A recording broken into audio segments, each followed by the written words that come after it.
अस्सलाम वालेकुम, welcome to my kitchen. उम्मीद है आप सब लोग खैरियत से होंगे। आज मैं आपके साथ जो रेसिपी शेयर करूंगी वो है मटन चाप बनाने की रेसिपी मैं शेयर करूंगी।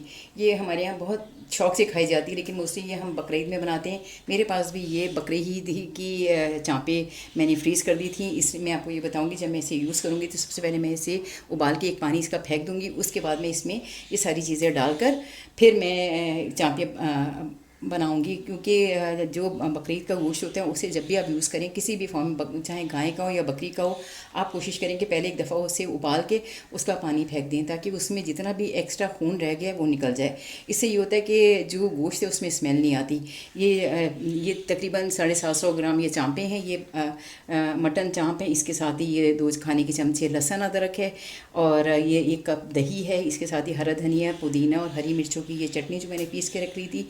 इसके साथ ये 1 चाय का चम्मच नमक है, 1 चाय का चम्मच काली मिर्चें हैं, 1 चाय का चम्मच इसमें सफ़ेद ज़ीरा कोरा हुआ है। इसके थोड़ा सा चाइनीज़ टच दूंगी, तो इसमें मैंने सोया सॉस 2 खाने के चमचे, 2 खाने के चमचे सोया सॉस है, और 2 खाने के चमचे ये चिली सॉस है। इसके साथ ही ये सिरका है और ये अजीनोमोटो है, जो आधा चमचा मैं डालूंगी। इसलिए मैंने इसमें ये रेड चमचा रख दिया था कि मुझे याद रहे कि ये चाइनीज़ सॉल्ट है और ये सादा नमक है। इसके साथ ही ये 3 अंडे हैं, जो जब मैं फ्राई करूँगी और जब इसको मैं तलूँगी तो उसमें मैं यूज़ करूँगी। इसके साथ ये ब्रेड क्रम्ब भी यूज़ होगा, लेकिन जैसे जैसे मैं बताती जाऊँगी आप देखते हैं कि सबसे पहले तो मैं इसे उबाल के इसका पानी फेंकूँगी, फिर मैं इसको ये सब चीज़ें डाल के उबलने रखूँगी। अभी मैं आपको दिखाती हूँ, और आप ये ज़रूर मेरी ये रेसिपी अपने घर में ट्राई कीजिएगा। ये इतनी अच्छी और इतनी मज़ेदार है, जब आप बनाएंगे आपको बहुत ही मज़ा आएगा, और ये इसमें ज़रा भी महक नहीं होगी इसमें। बिस्मिल्लाहिर्रहमानिर्रहीम। ये देखिए, ये एक पतीली में ये चाँपें डाल के, और इसमें तकरीबन मैंने ये 1 जग ये पानी डाल दिए। इसमें ये जब उबल जाएंगी तो मैं इन्हें सिर्फ इसे मैं 2 मिनट तक उबालूंगी। और इसके साथ ही ये मैंने ये देखें, ये 5 जवे ये लहसुन के छिलकों समेत ही ये मैंने इसमें डाल दी हैं। ये जब उबल जाएगा तो इसको मैं तक इतना नहीं उबालना कि इसका सारा ये जायका निकल जाए। सिर्फ जस्ट उबलने के बाद 2 मिनट तक मैं इसका वेट करूँगी, और उसके बाद मैं इसे इसका पानी फेंक के दोबारा मैं जो सारी चीज़ें मैंने आपको दिखाई थी वो मैं इसमें डाल के इसे दोबारा उबलने रखूँगी, ताकि ये गोश्त गल जाए। ये देखिए, इसे उबलते हुए तकरीबन 2 मिनट हो गए। इससे ज़्यादा मैंने इसे उबालना नहीं है, क्योंकि इससे ये ना हो कि गोश्त का सारा जायका इसमें चला जाए। ये देखिए इसमें कितना खून आया है। इसको अब मैं इस तरह ये सारा ये इसमें से निकाल के ये सारा जो गोश्त है ये मैं निकाल लूँगी, और ये देखिए ये सारा गोश्त निकाल के, और फिर पतीली दोबारा मैं धोकर उसके बाद मैं इसमें चढ़ाऊँगी, ताकि इसका ज़रा भी, और मैं ये बोटियाँ भी अच्छी तरह धो लूँगी।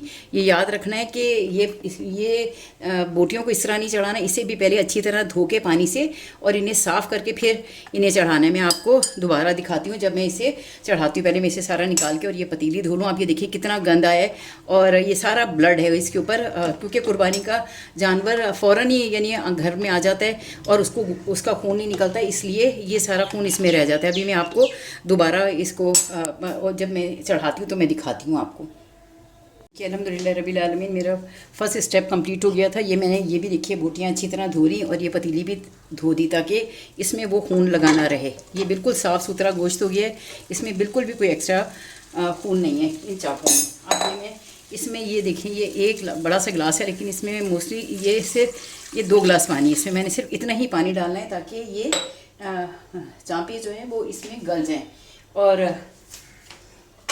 इसका पानी इसी में खुश्क हो जाए, क्योंकि चाँपों का जो पानी है वो मुझे इसमें ही खुश्क करना है। बल्कि मेरा ख्याल है मैं इसमें थोड़ा पानी और डालती हूँ, क्योंकि ये मटन चाँप है, तो ये भी ज़रा देर से इसमें तकरीबन ये समझिए कि मैंने इसमें ये 3 गिलास पानी डाल दिया है। ये इसी में इसका पानी खुश्क हो जाएगा। इसके साथ ही मैं इसमें सबसे पहले मैं इसमें ये नमक, ये 1 चाय का चम्मच नमक है। इसके साथ ही ये काली मिर्चें हैं, ये भी 1 चाय का चम्मच से ज़रा ज़्यादा ही है, और ये कोरावस सफ़ेद ज़ीरा, इसकी भी बहुत अच्छी खुशबू आएगी, क्योंकि अब ये उबलेगा नहीं। इससे मैं इसमें आराम से चीज़ें डाल रही हूँ कि इसमें अब दोबारा उबाल नहीं आएगा, क्योंकि ये उबल चुका है। इसके साथ ही मैं इसमें ये आधा चम्मच ये अजीनोमोटो, बल्कि से थोड़ा सा निकाल लेती हूँ। इसे मैं बाद में उस अमेज़े में डालूँगी, जो मैं जब इसे फ्राई करूँगी। ये 2 खाने के चमचे ये सोया सॉस है और ये 2 खाने के चमचे इसमें ये चिली सॉस है।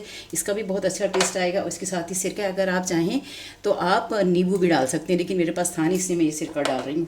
इसके साथ ही ये 2 ही खाने के चमचे इसमें ये ज़रा बस ये 2 हैं क्योंकि इसमें ज़रा पानी डल गया था। और इसके साथ ही ये 1 कप ये दही है जिसे मैंने फेंट के रख लिया था, लेकिन मैं इसे दोबारा सा डाल के इसमें ये डालूँगी। इसके साथ ही इसमें मैं 2 खाने के चमचे ये बड़ी, इसका बहुत अच्छा जायका आएगा। ये हरे धनिया, हरी मिर्ची और पुदीने की चटनी है। इसमें थोड़ी सी मैंने इमली भी डाली और ज़ीरा भी डाला है। इसका बहुत अच्छा जायका आएगा। जब ये खुश्क हो जाएगा और जब ये पकेगा तो इसके बहुत ही इसका अच्छा टेस्ट होगा। ये 4 खाने के चमचे मैंने इसमें डाल दिए। इसके साथ ये तकरीबन ये बिल्कुल चीज़ें, इसमें सब चीज़ें शामिल हो गई हैं। अब मैं इसे तकरीबन आधे घंटे के लिए या जब तक ये गोश्त गल नहीं जाता उस वक्त तक के लिए इसे मैं उबलने के लिए रखूँगी। जब ये उबल जाएगा और पानी खुश्क हो जाएगा उसके बाद मैं आपको दिखाती हूँ। ये मेरा अल्हम्दुलिल्लाह ये वाला मेरा मेज़ा तैयार हो गया है। और जब मैं इसे, अगर आप चाहें तो आप आलू उबाल के आप आलू भी इस पर लगा सकते हैं ये चापों पे, लेकिन मैं आलू नहीं लगाऊंगी, मैं सिंपल बनाऊंगी क्योंकि मेरे घर में बच्चों को पसंद नहीं है। इसलिए जब मैं वो आमेज़ा बनाऊंगी वो भी मैं आपको दिखाऊंगी। आप देखेंगे वो इतना मज़े का आमेज़ा होगा। और जब आप इस पर लगा के और फ्राई करेंगे तो आपको बहुत मज़ा और बहुत ही अच्छा जायका आएगा। अब मैं आपसे तकरीबन आधे घंटे के बाद मिलती हूँ। ये मैं छुपा देती हूँ ताकि अब ये उबलेगा नहीं क्योंकि ये उबल चुका है ऑलरेडी इतना ज़्यादा ना। अब मैं फिर आपसे थोड़ी देर बाद मुलाकात करती हूँ। ये देखिए अल्हम्दुलिल्लाह रब्बिल आलमीन ये बिल्कुल रेडी हो गई अल्हम्दुलिल्लाह रब्बिल आलमीन। इसका पानी बिल्कुल खुश्क हो गया चांपों का, लेकिन मैं इसको अभी थोड़ा सा और इसे भूनूंगी ताकि इसका बिल्कुल ये मसाला जो है ये इसकी बोटियों के साथ चिपक जाए। लेकिन ये बिल्कुल रेडी हो गई हैं और गल भी गई क्योंकि तकरीबन इसे मैंने आधे घंटे से ज़्यादा हल्की आंच पे बनाया ताकि ये गोश्त कच्चा ना रहे। क्योंकि फिर अगर आप इसी तरह अगर गोश्त यूज़ कर लें तो वो बदहज़मी पैदा कर देता है। अब आपको ये ज़रा सा इसका पानी खुश्क होता है, फिर मैं जब तक मैं आपको जो आमेज़ा बनाऊँगी वो दिखाती हूँ, फिर मैं आपको इसे फ्राई करके दिखाऊँगी। ये मेरी यहाँ पकती रहेंगी जब तक मैं आपको इसका जिसमें मैं ये चांपे लगाऊंगी वो आमेज़ा आपको बनाना बताती हूँ। अल्हम्दुलिल्लाह रब्बिल आलमीन मेरी चांपे बिल्कुल रेडी हो गई हैं। अब मैं ये आपको वो आमेज़ा जिसमें मैं फ्राई करूँगी चांपे लगा के वो मैं आपको दिखाती हूँ। सबसे पहले ये मैंने 3 अंडे, हर अंडा मैंने अलग तोड़ा है क्योंकि कभी ये होता है कि आप अंडा तोड़ते हैं तो वो कोई अंडा ख़राब निकला है तो सारा आमेज़ा जो है वो ख़राब हो जाता है, इसलिए मैंने हर अंडे को अलग तोड़ा है। इसके साथ ही मैं इसमें ये पहले 1 चाय के चम्मच से ज़रा कम ये नमक है और इसके साथ ही इसमें ये सफ़ेद ज़ीरा है कौरा हुआ, इसका भी बहुत अच्छा टेस्ट आ जाएगा।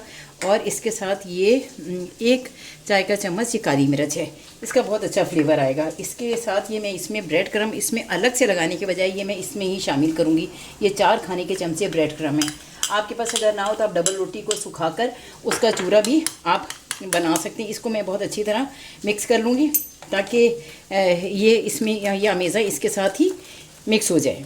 ये जब आप इस तरीके से बनाएंगे आप ये देखेंगे इतना अच्छा ये आमेज़ा बनेगा और जो चांपे हैं वो बहुत लजीज हो जाएंगी। आप चाहें तो आप आलू उबाल के उनको चापों पे लगा सकते हैं, लेकिन ये है कि मेरे घर में बच्चे पसंद नहीं करते, इसलिए मैं ऐसे ही ये आमेज़ा बनाऊंगी, इसी के साथ चांपे तलूँगी। अब मैं आपको जब चांपे फ्राई करती हूँ फिर दिखाती हूँ। पहले मैं इसे बहुत अच्छी तरह फेंटना है ताकि ये जो ब्रेड क्रम्ब है ये इसमें अच्छी तरह मिक्स हो जाए, इसका बहुत अच्छा फ्लेवर होगा। आप चाहें तो आप इसमें कुटी हुई मिर्चें भी डाल सकते हैं, लेकिन मैं क्योंकि काफ़ी मिर्चें डाल चुकी हूँ इसलिए मैंने इसमें कुटी हुई मिर्च शामिल नहीं की। अब मैं जब चांपे तलती हूँ फिर मैं आपको दिखाती हूँ।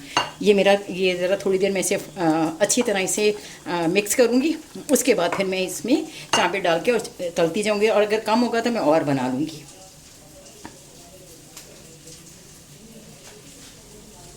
देखिए अल्हम्दुलिल्लाह रब्बिल आलमीन ये देखिए ये मेरी मटन चाँप बिल्कुल रेडी होगी। इसका पानी बिल्कुल मैंने खुश्क कर लिया था ताकि इसमें ये सारा मसाला इसके साथ ही इसमें लग जाए। और वो अगर ये खुश्क नहीं होती तो अगर मैं पानी इसमें ऑयल में डालूँगी तेल में तो ये छींटे उड़ेंगी, इसलिए मैंने इसे बहुत अच्छी तरह खुश्क कर लिया था। ये देखिए आप चाहें तो वैसे ही इसे आप खा सकते हैं ज़रा सा ऑयल डाल के, लेकिन मैं इसे फ्राई करूँगी। और ये देखिए मैंने ब्रेड क्रम्ब इसके साथ अंडों के साथ डाल के इसे इतनी अच्छी तरह मैंने इसे इसमें मिक्स किया है इसका बहुत अच्छा जायका आएगा, क्योंकि आपने देखा है ना मोस्टली हम यानी पहले अंडा लगाते फिर ब्रेड क्रम लगाते, उससे ब्रेड क्रम बहुत ज़्यादा ख़राब हो जाता है। लेकिन अगर आप मेरे ये तरीका आप इख्तियार करेंगे, आप देखेंगे कि अल्हम्दुलिल्लाह रब्बिल आलमीन ये इतना अच्छा और इतना मज़ेदार ये बनेगा। ये देखिए, ये मैंने इसमें अब मैं ये डालती हूँ। देखिए अल्हम्दुलिल्लाह रब्बिल आलमीन, बिस्मिल्लाहिर्रहमानिर्रहीम। ये ऑयल गर्म हो गया था, इसमें आप 2-2 3-3 4-4 करके आप इसमें चाहें तो जैसे आलू उबाल के उसका अमीज़ा इस पर लगा के और फिर इस तरह ये अमीज़ा उस पर कोट करके आप फ्राई कर सकते हैं। लेकिन मेरे बच्चों को आलू पसंद नहीं है, इसलिए मैं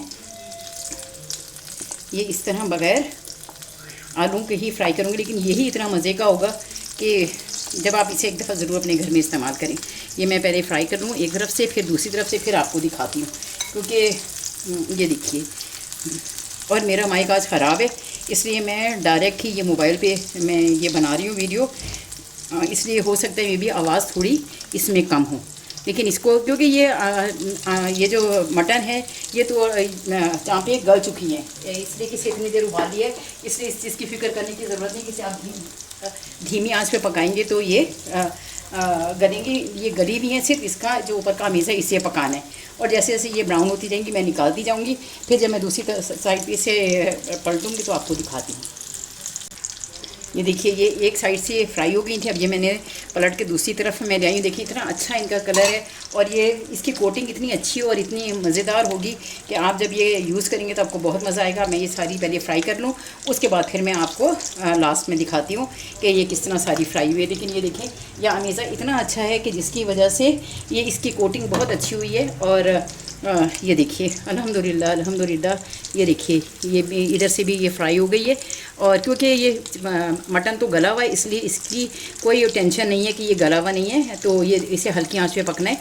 लेकिन इसे फिर भी आप मीडियम आंच पे इसलिए पकाइएगा कि ये जो अमीज़ा है ये भी पक जाए। अब मैं आपको दिखाती हूँ ज़रा, जब ये मैं सारी रेडी कर देती हूँ। इंशाल्लाह ताला आप बनाएंगे तो आपको बहुत ही मज़ा आएगा इंशाल्लाह। अल्हम्दुलिल्लाह रब्बिल आलमीन, ये मटन चाँप बिल्कुल रेडी हो गई है। ये देखें इसकी इतनी अच्छी शक्ल बनी है और ये इतनी अच्छी फ्राई हुई है, क्योंकि ये गला हुआ था गोश्त, इसलिए मैंने इसे सिर्फ मीडियम आंच रख के और इसे जल्दी जल्दी फ्राई किया है। और एक बात याद रखें, जब आपने अमीज़ा बनाना है तो उसे फ़ौरन यूज़ करना है, नहीं तो उसका जो ब्रेड क्रम है वो फूलना शुरू हो जाएगा और अमीज़ा बहुत ज़्यादा थिक हो जाएगा। तो ये मेरे आप ये चाँपें, इसे आप जैसे दिल चाहे आप रोटी से खाएँ, रूखा खाएँ, नान के साथ खाएँ, ये केचप के साथ खाएँ, चटनी के साथ खाएँ, दही के साथ खाएं, जिसके साथ मर्ज़ी आप खाएं। आप देखेंगे इतनी अच्छी और इतनी मज़ेदार बनी है कि जब आप इसे अपने घर में यूज़ करेंगे आपको बहुत ही मज़ा आएगा। ये बहुत डिफरेंट तरीके से मैंने बनाई है और ये मेरी अपनी रेसिपी है। और आपको अगर मेरा चैनल अच्छा लगे तो मेरे चैनल को लाइक करें, सब्सक्राइब करें, दिल चाहे तो बेल आइकन भी प्रेस कर दें। लेकिन मुझे अपनी दुआओं में ज़रूर याद रखें। ज़िंदगी रही इंशाअल्लाह ताला तो फिर किसी नई वीडियो में मेरी आपसे मुलाकात होगी। अल्लाह हाफिज़, फ़ी अमान अल्लाह, फ़ी अमान अल्लाह।